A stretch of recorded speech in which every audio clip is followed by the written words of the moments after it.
Hey, what's up mamas? It's Coach JBB here. Welcome back to my YouTube channel. On today's episode, I'm gonna give you 5 tips on what to look out for when you're buying a protein powder. I'll get a lot of questions from new moms, pregnant moms, postpartum moms on what the best protein is for you. First of all, protein powder is a convenience item.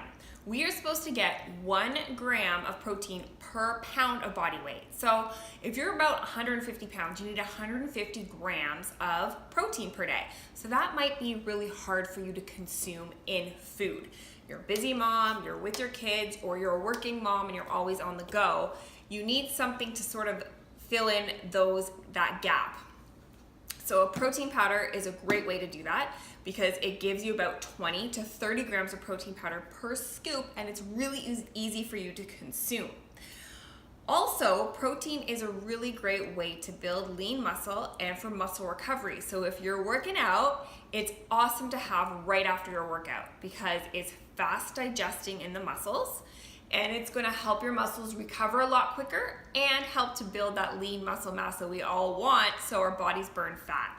Number 1 tip to when you're picking a protein powder is a short ingredient list. You wanna look at the back of the protein and you wanna look under, not only here, but you wanna look at the ingredient list, okay? So this ingredient list says whey protein blend, awesome. Whey protein concentrate, whey protein isolate, and that's it, okay? And then the non-medical ingredients are things like natural flavors, and this one has stevia leaf extract. So the ingredient list on this protein is very short, and that's what you want. Tip number 2, you want a higher protein component than a carb component or a fat component. When you're buying protein, you want to buy protein. So you're gonna want to look at the back of the protein again and get the grams. So per scoop, this protein powder is 24 grams, and that's what we want to aim for. We want to aim for a protein that has at least 20 to 25 grams of protein per scoop. You also want to look that it doesn't have a lot of carbs, and a lot of proteins they'll put a lot of fillers in forms of carbs and sugar.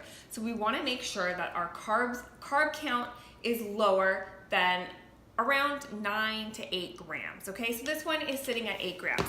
This one's a little bit lower. The carbohydrates is 4 grams. So this is awesome. And the reason why you want a lower carb and a lower fat ratio is because when we make a protein shake, we tend to add some things. So you either add blueberries or you maybe add a banana or some avocado, and that's what we're gonna get a heartier shake, right? So we are in control of that. We're in control of adding what we wanna add to it. So that's why I say choose something that has higher protein, so you're getting that protein, lower carbs, lower fat. Number 3, type of protein. So I suggest going with a whey isolate protein because it's 90% protein. When you buy protein, you want to buy protein. If you can find a New Zealand whey protein, bonus, because that means you're getting very high quality protein powder.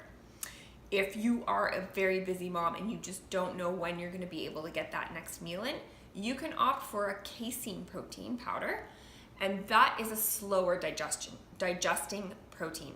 So when you have that, your body's gonna feel fuller for longer, especially if you add in some carbs like in forms of fruit or banana. That will be more like a meal replacement. Now the whey isolate I love because it's quick absorbing. So I use this after my workouts all the time.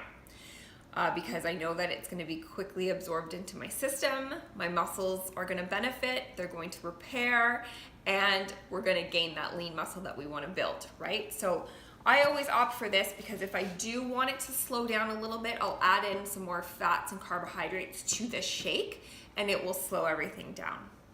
Number 4, watch out for artificial sweeteners and sugar. You want to look out for artificial sweeteners that end in OL. So again, look at the ingredient list. That or sugar alcohols, and that can also cause a very upset stomach. So if you get a really upset stomach from your protein powder, you're good. You want to look at the ingredient list and see what types of fake sugar or sugar that's added to it, because that can cause a lot of digestive upset, can cause bloating, can cause gas, and who wants that when they're training at the gym? It's not nice to see or smell, right?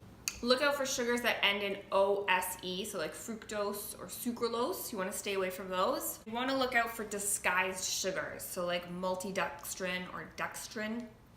You don't want those added. So the sweeteners that are okay to be in your protein powder are things like stevia and monk fruit extract. And number 5, pick a neutral flavor. So in my experience with using a ton of different protein powders, I usually stick to the good old vanilla or chocolate, or even I get unflavored so I can have control over it. Because if you get something of a little bit more interesting flavor like mint chocolate chip, you're gonna get sick of it over time. Trust me, you'll get sick of it. So pick something that's a little bit more neutral. And I also want to address good old vegan protein powder. I get a lot of questions on if I'm sensitive to dairy or sensitive to whey protein. Is it okay if I switch over to a vegan protein powder? Of course. So usually vegan protein powders consist of like a hemp-based protein, a pea-based protein powder, or like a rice-based protein powder. So one of my favorites is BioSteel because it's a combination of all three. I also have to mention that another source of vegan protein powder is soy-based protein. And this is also another filler that a lot of the lower grade quality protein powders use. So you have to watch out for soy being a filler. You don't want any soy added to your protein powder, and you don't want to opt for a soy protein because it's known to interfere with your hormone levels. So stay away from soy-based protein powders altogether. So this one has a combination of the brown rice, the pea, as well as the hemp-based protein powder all in one. And this actually tastes really good. It doesn't taste chalky like some of the other vegan protein powders that I've used. This is great. I like to switch them up. And currently, as some of you guys know, I'm going through some fertility issues right now. So I've taken out a lot of dairy. So I've taken out whey protein and I'm using a vegan-based protein powder. This should also be used for like new moms who are nursing, because a lot of the times when new moms are nursing and they're on a whey protein powder, it can affect the baby in certain cases. So again, you have to pay attention to your baby, okay? Because some babies are fine on it and some, they can't digest it. So if your baby's spitting up a lot or has a lot of gas or really uncomfortable or maybe has more diarrhea, then you might want to take away all the dairy from your diet and opt for a vegan protein powder. Same with pregnancy. Like during my pregnancy, I used a combo of both, a really good high quality whey protein powder without any of the filler ingredients. Okay, so these two are really good. This is Casein, and this is also Progressive Whey Essential. And then I also did vegan protein powder. So I really listened to my body. If I felt like I was really getting a lot of gas and bloating from my protein powder, which normally I didn't, to be honest. Some people do, some people don't. Then I would just switch it up with this. So moms, protein powder is safe when you're trying to get pregnant, when you're pregnant, or when you're nursing. You really have to pick out a good quality protein powder. So if that means spending a little bit more, it's totally worth it. And mamas, if you like this type of thing, please give me a thumbs up and share, and I will see you soon.